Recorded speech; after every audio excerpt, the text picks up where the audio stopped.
What's going on, everybody? Welcome to another brand new installment of Renegades Reviews, exclusively here as always on the Casa D18 Studios channel. I, of course, am your host, the Renegade JJ Williams, and today's show is also being featured in replay mode on the Jeff Meacham Network. Thank you very much, Mr. Meacham, for featuring today's episode of Renegades Reviews, as you do every other Friday when there's not an episode of The Dads, Not Always on Wrestling. And today we're going to be discussing from 1963, The Sword in the Stone, featuring the voice talents of Ricky Sorensen, Carl Swanson, Junius Matthews, Sebastian Cabot, Alan Napier, Thurl Ravenscroft, Richard Reitherman, and Robert Reitherman. What's going on, everybody? Thank you for joining me here once again for another brand new installment of Renegades Reviews. And as I said in the introduction, today we're going to be featured not only on the Casa D18 Studios channel, as always, exclusive daily content, but today we're also going to be featured in a replay on the Jeff Meacham Network, as he always does for us on the non-Dads, Not Always on Wrestling weeks. And we're still in the middle of the silver age of the Walt Disney Animation Studios here. We're going to discuss The Sword in the Stone. Let's get right into it here, shall we? Our film opens, and the King of England, Uther Pendragon, has passed away, having had no children, thereby leaving no heir to the throne. Out of nowhere, a sword magically appears, impaled in an anvil in London, with an inscription proclaiming that whomever can remove the sword from the stone will become the rightful king of England. Nobody can successfully remove the sword, which plunges England into the Dark Ages. A number of years pass by, and somewhere in the West Country, a 12-year-old orphan boy named Arthur, who is commonly referred to as Wart by his adoptive family, accidentally scares off a deer that his older foster brother, Sir Kay, has been hunting, which causes Kay to launch his arrow into the forest. When Wart goes to retrieve the arrow, he meets Merlin, an elderly wizard who lives with his talking pet owl, Archimedes. Merlin takes it upon himself to become Wart's tutor, returning with him to his home, a castle that is ran by Sir Ector, Kay's father and Arthur's foster father. Sir Pellinore, a longtime friend of Sir Ector, shows up bringing news that the winner of an upcoming New Year's Day tournament in London will be crowned the new king. So Ector decides to put Kay through some serious, rigorous training for the tournament and appoints Arthur to be Kay's squire. In order to further educate Wart, Merlin transforms himself and the boy into fish, which allows them to swim in the castle moat and learn physics. Wart is attacked by a pike and almost eaten, but he is saved by Archimedes. After the lesson, Wart tries to tell Sir Ector and Kay about what just happened, but they don't believe him, so they punish him with additional kitchen duties. Merlin casts a spell and enchants the dishes to wash themselves, and then takes Wart out for another lesson, this time turning both of them into squirrels in order to learn about gravity. They also end up receiving an additional lesson about male-female relationships when two amorous female squirrels spot them. They return to human form and return to the castle, where Sir Ector accuses Merlin of using black magic on the dishes, which he and Kay had discovered and attempted unsuccessfully to fight off. Wart defends Merlin, but Ector refuses to listen and punishes young Wart by giving Kay a different squire, Hobbs, which causes the boy to lose his opportunity to visit London. Merlin resolves to make amends with Wart and begins educating him full time. However, Merlin's knowledge of the future, such as planes, trains, and the fact that the earth is round, confuses Wart, which prompts Merlin to appoint Archimedes as his teacher. Merlin then transforms Arthur into a sparrow, and Archimedes teaches him how to fly. A hawk chases Arthur, and he seeks refuge in what turns out to be the house of Madame Mim, an eccentric, evil witch who is Merlin's arch-nemesis. She decides to destroy Arthur, but Merlin arrives just in the nick of time to rescue him. Madame Mim challenges Merlin to a wizard's duel, and despite Mim's cheating, Merlin is able to outsmart her by transforming into a germ and infecting her, illustrating the importance of knowledge over strength. On Christmas Eve, Kay is knighted, and when it is discovered that Hobbs has come down with the mumps, Sir Ector reinstates Arthur as Kay's squire. Arthur's delight at the turn of events causes Merlin to think that he cares more about war games than his own education. Arthur defends himself, and Merlin, in his anger, accidentally transports himself to 20th century Bermuda. At the tournament in London, Wart realizes that he has left Kay's sword back at the inn. When he returns to the inn, he finds the doors locked, as everyone is out watching the tournament.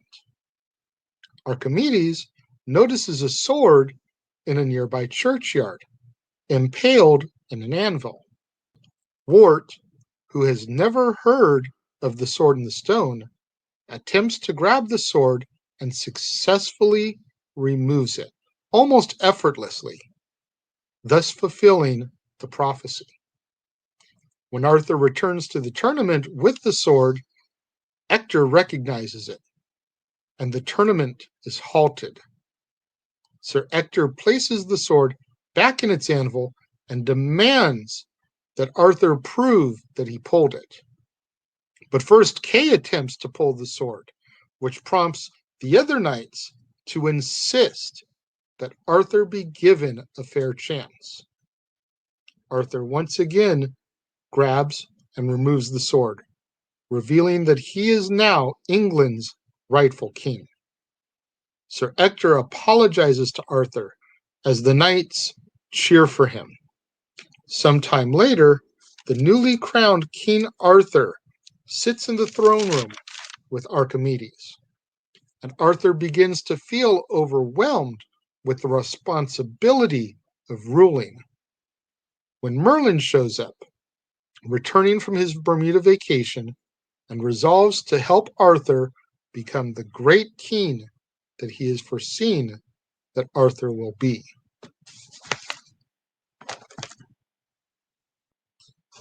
The Sword and the Stone, when I was a lot younger, I really dug it a lot more. But as I've gotten older in years, I find this film to be kind of rather boring. I feel a little bit too much emphasis has been put on Merlin when this is supposed to be Arthur's tale.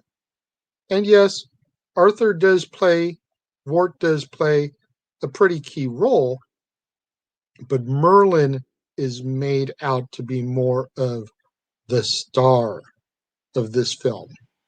And I feel that that takes away from the general origin story of King Arthur, and the boy who would be king. I feel like if Merlin was more of a background, secondary character, and not as much in the forefront, it would be a little bit better. Just my personal opinion. It's definitely not a bad movie, but in the grand scheme of the Silver Age and the 8 films that we're discussing as part of that era, I feel like Sword in the Stone is the weakest link. again, maybe I'm not being fair in my assessment and my judgment as an older 44, almost 45-year-old person, but I feel like there's so much in this film that could be done differently. And you wait the entire film to get to the battle with Mean Madam Mim,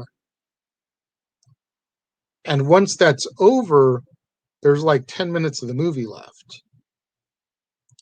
Like, I feel like there's no real conflict throughout the majority of the movie, aside from young Wart, Arthur, butting heads with Sir Ector and Kay. And that's more like Family Feud rivalry, but it's not even at the level as Cinderella and her stepfamily. It's just, you annoy me, go away. There's no real, dynamic there to sink your teeth in my personal opinion. So when it comes to my rating for The Sword and the Stone, 2 out of 5 stars. Like I said, I feel like it is the weakest film in the Silver Age. And the Silver Age, as I've said numerous times, I feel is essentially the Walt Disney Animation Studios' greatest hits before we get to the Renaissance. Cinderella, timeless classic. Alice in Wonderland, timeless classic. Peter Pan, timeless classic. Lady and the Tramp, timeless classic. 101 Dalmatians, timeless classic. Sleeping Beauty, timeless classic. The Sword and the Stone,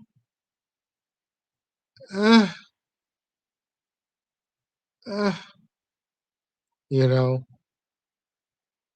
again, if I'm being too harsh on this film, let me know. If you guys are watching the premiere, leave your comments over here. If you're watching on demand, leave your thoughts down here. I'm very curious to see what you guys think of The Sword and the Stone. Make sure you guys get out there on social media. Get those hashtags trending for me. Hashtag Casa D18 Studios. Hashtag Renegades Reviews. Hashtag Renegade Returns. Hashtag Jeff Meacham Network. And of course, the ever popular hashtag Shenanigans. We interrupt this episode of Renegades Reviews for an important announcement about merchandising. Merchandising? What's that? Merchandising. Come, I'll show you. Merchandising, where the real money's made. Make sure you go over to teespring.com/stores/Jeff Meacham Network for all the t-shirts you see here from the West Coast professor, Jeff Meacham himself. You can get shirts for the Jeff Meacham Network, Talk Wrestling, as well as the red and gold Meachamania shirts. And while you're there, don't forget to get your shirts of the Casa D18 Studios Brotherhood, the Dads on Wrestling shirt, the Renegade J.J. Williams, Statboy Sports Bar, and the hashtag Statboy Approved shirt. Make sure you go over to teespring.com/stores/Jeff Meacham Network and score your shirts today. Make sure you guys get out there. Do what that commercial just told you. Go to teespring.com/stores/Jeff Meacham Network for all your official merchandise for the Casa D18 Studios Brotherhood. Get your Renegade J.J. Williams shirt, Dad's Not Always on Wrestling, Statboy Sports Bar, hashtag Statboy Approved, hashtag Shenanigans. Get your official merchandise for the Jeff Meacham Network. 3 different designs of the Jeff Meacham Network logo for you to choose from, along with Talk Wrestling, Meachamania, and so much more. Get out there, do us a solid, and support. And while you're out there supporting, do what that ticker tells you to do. If you enjoy my content and you enjoy the work that I do to put out daily videos right here on the Casa D18 Studios channel and content every other week right here on the Jeff Meacham Network, then go to that PayPal link and send me a donation. Keep in mind, guys, I'm not monetized yet. I'm trying to boost up my viewership hours so that I can eventually get monetized, so I can eventually make a few bucks off of this. But as of right now, I'm not. So the only way I can make any money is if you, my loyal viewers, send me a donation. If you don't want to send me a monetary donation, go to that link tree. Purchase something off my Amazon movie wish list. When you do that and it comes in the mail and I open it on Renegade Recap, I'll give you a shout out live on the air when I do the movie mail segment.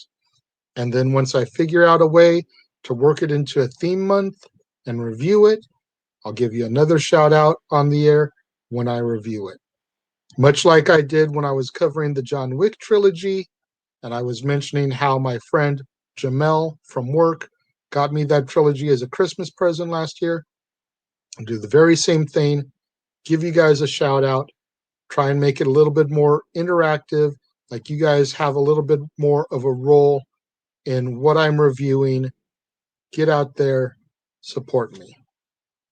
Tomorrow, right back here on the Casa D18 Studios channel, when I will be back with another brand new installment of Renegades Reviews. Make sure you tune in as I close out the Silver Age of the Walt Disney Animation Studios with 1967's The Jungle Book, featuring the vocal talents of Bruce Reitherman, Phil Harris, Sebastian Cabot, Louis Prima, George Sanders, Sterling Holloway, J. Pat O'Malley, Verna Felton, Clint Howard, and Darlene Carr. You're not going to want to miss out tomorrow, right here on the Casa D18 Studios channel, right here on Renegades Reviews, when we've closed the book on the Silver Age of the Walt Disney Animation Studios filmography. Definitely going to want to tune in for that. To all my loyal viewers that have been watching the premiere, leaving your comments over here, thank you very much. I greatly appreciate you guys. All my loyal viewers tuning in later in the day, watching on demand, leaving your thoughts and comments down here. Thank you very much. I appreciate each and every one of you guys. I appreciate all my loyal viewers that tune in on a daily basis to check out the brand new content that I'm constantly bringing right here on the Casa D18 Studios channel.